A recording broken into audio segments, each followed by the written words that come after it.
As I'm editing this video, we just got the news that Caitlin Clark will be sidelined for at least 2 weeks with a left quad strain. Now, at this point in time, we don't have too much information on the injury, except that it is a new injury. This is not the injury that she was dealing with during preseason, but I just wanted to give you guys that update because it's obviously one of the biggest news stories of the day, but I don't have too much information on it yet, so I'm going to gather what I can and give you more in tomorrow's video, but I wanted to give you that update before we jump into today's video, which has to do with the WNBA officiating. It's all about the referees. I feel like the two might tie in together. So enjoy this video. There's the update, and I will have more for you guys tomorrow. The Women's National Basketball Association faces mounting criticism over referee conduct as numerous supporters voice concerns about biased officiating.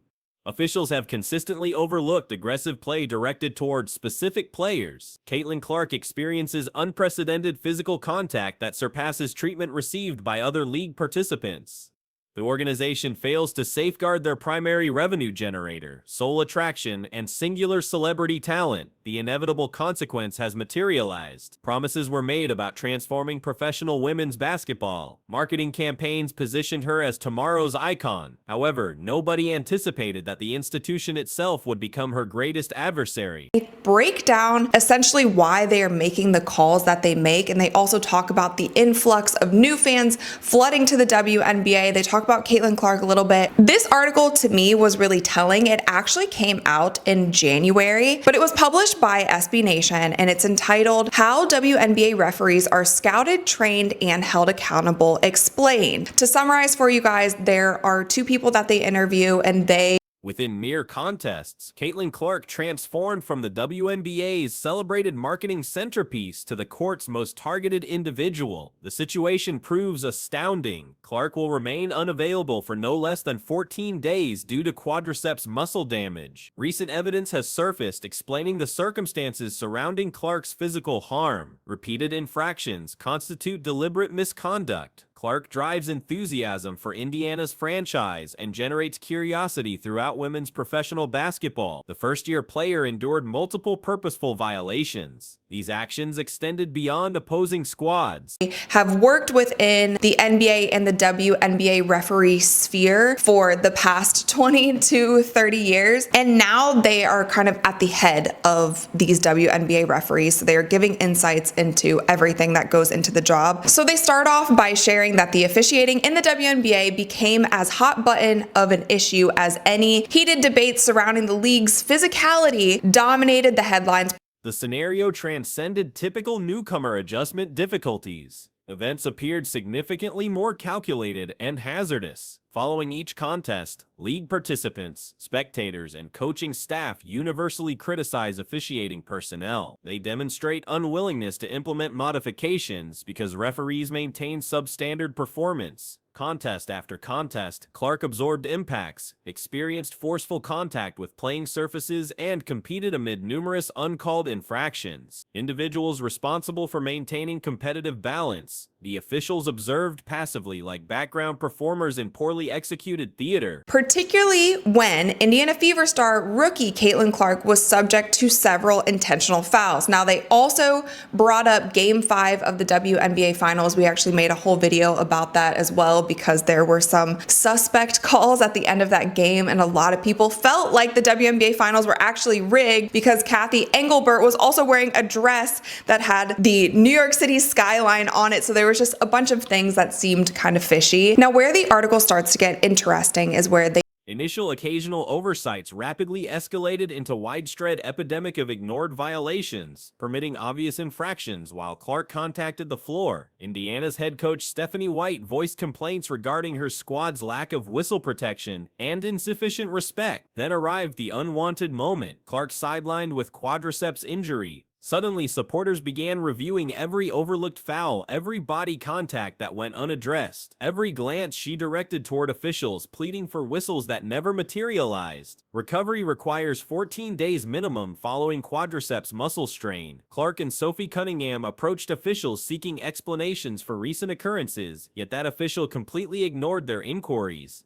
The situation ceased resembling unfortunate circumstances. Patterns suggested intentional conduct. Precisely when discussions reached peak intensity, emerging reports started revealing the extent of officiating system dysfunction. They talk about how does one become a WNBA referee. And it says every WNBA and NBA referee's journey is different, but they all share the same foundation, a stint in the G League. Now they go on to say that in order to even get to the G League, there are essentially scouts that go out and scout referees, but the scouts are in high school gyms, they're in college gyms, they go to the National Intramural Recreation Sports Association clinics, and they're out there looking at a lot of Women's basketball faces institutional problems. As increasing audiences monitor this organization, issues become progressively significant. Officiating consistency remains questionable. Officials never provide clear understanding of expectations. Investigation reveals significant portions of league referees originated from high school competitions. They avoid making decisions based on personal assessment. Instead, the organization depends on concealed advisory groups consisting of general managers, coaches, and investors instructing officials regarding desired game physicality. Referees ignore player concerns. They disregard coaching input. They dismiss supporter feedback. Their attention focuses on investor interests. This explains why modifications remain unlikely until leadership mindset changes among governing stakeholders. Clark finds herself positioned directly within this turmoil, where influence, pride, and financial considerations intersect. Referees who are just getting into it and just getting started. I guess what's happening is there could be an NBA referee scout at any high school game. And I know that that was something that was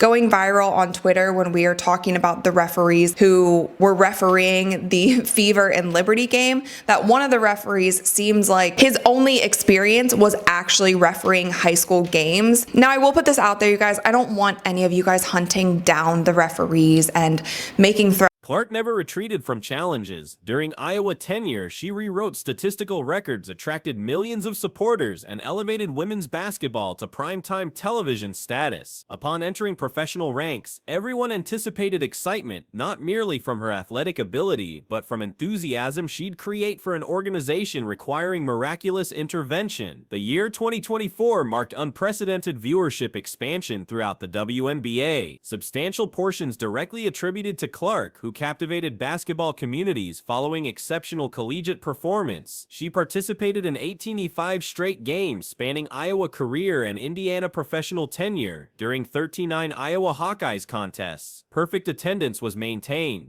To them, also what you'll see in this article is that it seems like a lot of them are kind of being told what to do. There are other people pulling the strings above them. So by no means do I want you to take this video and use it to attack referees, which is kind of the fact with all of my videos. I don't want you guys to ever use my videos to go and attack other human beings, whether it's players, coaches, referees, all of the things. I'm just putting that out there. But they basically say you can essentially go straight from being a high school ref. Briefly, strategies proved effective. Stadium attendance increased dramatically. Television ratings established records. Rather than welcoming Clark with celebration, she encountered physical aggression, negative attitudes, and hostility immediately. Clark generated 26.5% of total WNBA economic activity during the previous season, encompassing merchandise revenue, ticket purchases, and television contracts.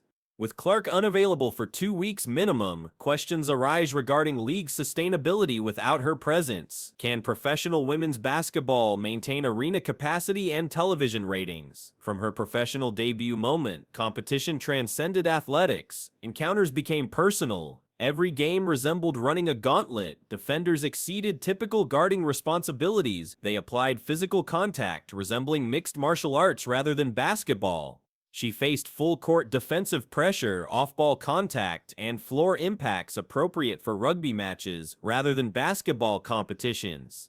Where were referees during these incidents? Completely absent. And then you go and referee in the G League, and then you can get upgraded to refereeing in the NBA or in the WNBA. And one of the people that they're actually interviewing, he essentially said that he wrote a letter to the NBA, and he was essentially just a teacher, and he found out that referees got paid a lot more, and he had a passion for basketball, so he wrote a letter to the NBA and then eventually made his way into refereeing for the NBA and was there for many, many years. Now, the next section of this article was the one that made my eyeballs go like, okay, What is going on here? It said how the rapid contact that would generate whistles for other elite players received no response regarding Clark. Repeatedly, she maintained composure and persevered. Officials revealed their intentions completely. They demonstrated complete indifference. Global audiences witnessed poor officiating quality. Officials maintained total disregard. They intended to express their opposition toward the Fever organization regardless of circumstances. Evidence clearly indicates deliberate agenda targeting Clark. Meanwhile, the organization promoted identical tired explanations. Adjustment period necessity. Why must she constantly adapt? Why does Clark remain the sole star instructed to increase toughness while others receive protection like precious artifacts? Then injury occurred. After recording substantial playing time contest after contest, frequently exceeding 35 minutes nightly, Clark was ruled unavailable with left quadriceps strain, sidelined for minimum 2 weeks. Growth of the WNBA has impacted officiating. 2024 was a year of unprecedented growth in viewership in the WNBA, a substantial amount of which can be attributed to Caitlin Clark, who took the basketball world by storm after an all-time college career. And now McCutcheon, who is the man who I said was a substitute teacher, he wrote a letter to the NBA, ended up working his way up, and it was an NBA ref for many, many years. Here's what he had to say. This past season, many people criticized referees for the amount of physicality that is.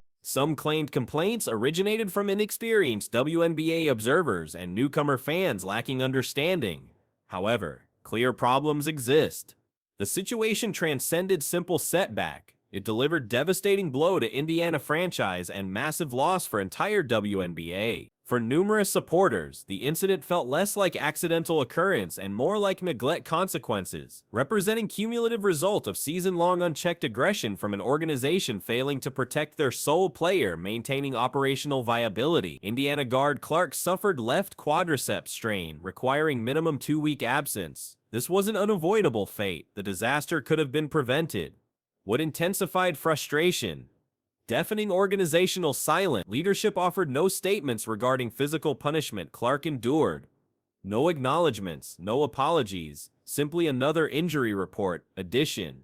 Yet this represented more than typical name. This was the WNBA's new era representative. Is a part of today's WNBA game, urging officials to better protect players who are subject to hard fouls. But as directly as they may be involved, it's sometimes not entirely their call. This is where it gets interesting. I think sometimes it's misunderstood that referees make those decisions about the style of play and the interpretation of the rules. That's not true. What actually happens is that we have a competition committee for stakeholders, coaches, benched not from inability to handle pressure, but because protective systems chose to ignore responsibilities. The situation represents Clark disrespect. Someone obviously represents basketball's most popular player. Arguments suggest she ranks among America's top 5 most popular athletes. This athlete competes in an organization that historically lacked viewership and never generated profits, yet systematic bias exists against her team. Even court participants hinted at underlying issues. Kelsey Mitchell, Clark's teammate, subtly encouraged attention to physical warning signs, quiet acknowledgement that Clark pushed through pain others would avoid. Supporters noticed. Media highlighted circumstances. The burning question remains why the league's brightest talent was left so vulnerable and who benefits from her absence. So Caitlin Clark yesterday was arguing with referees, and as expected, yeah, they're trying to get her banned. They're trying to get Caitlin Clark suspended. It is genuinely trying to get her suspended. Deeper investigation into WNBA officiating reveals disturbing reality. Referees lack qualifications beyond an industry. Some transition directly from high school courts into professional ranks, bypassing crucial developmental stages like collegiate or NBA G League experience. These individuals aren't seasoned professionals with extensive backgrounds. They frequently learn responsibilities while officiating the highest stakes contests in league history. This inexperience becomes glaringly obvious, particularly when managing the organization's most discussed player, Clark. Officials aren't making decisions based solely on judgment. Behind scenes operates a competition committee dictating game officiating approaches. This committee includes coaches, general managers, and stakeholders, not impartial entities, but individuals with specific outcome interests. They're trying to get her suspended. And by the way, this is coming from the same people that try to get her kicked out of the league. So, there is a tweet going semi-viral right now. And by the way, there's a lot more. There is a lot more tweets in this. This is just the one that I've seen. And this is just a funny thing. But obviously, look. This is a tweet from somebody, and I'm not going to show their Twitter because at the end of the day, I don't think there's any point calling out individuals. I think it's more just a broader problem that we're calling out.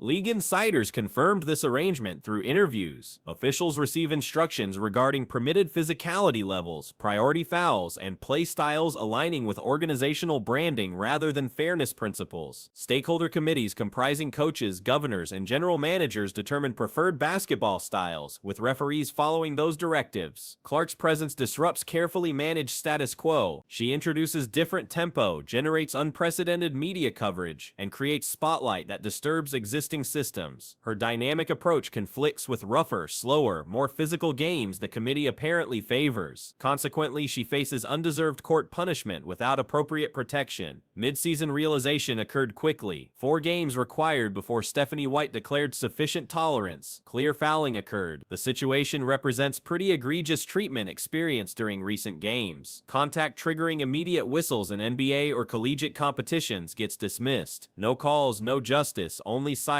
When seeking official explanations, she encounters indifference. So, this was the original tweet. Is it okay to come on the floor and argue the ref? I can guarantee you the commissioner will think nothing is wrong since it's Clark.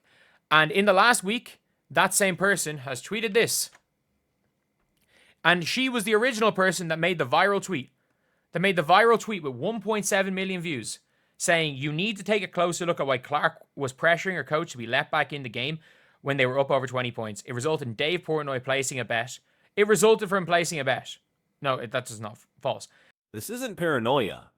Bias operates systematically. Video evidence shows WNBA referee turning away from Clark and Fever organization, literally positioning his back toward them, ignoring Clark completely. The visual proves disturbing. Repeatedly, Clark endures uncalled impacts while her minimal contact results in immediate fouls. Coach Stephanie White attempted challenging such instances during critical games, but obscure regulations prevented action because she lacked full timeout availability, only reset timeouts. Officials remained protected. Clark received no protection. Convoluted rule enforcement doesn't merely cost games, it erodes trust. Clear fouling occurred with pretty egregious treatment during recent games. Understanding might exist if excessive three-point attempts occurred, yet current team disrespect proves unbelievable and disappointing.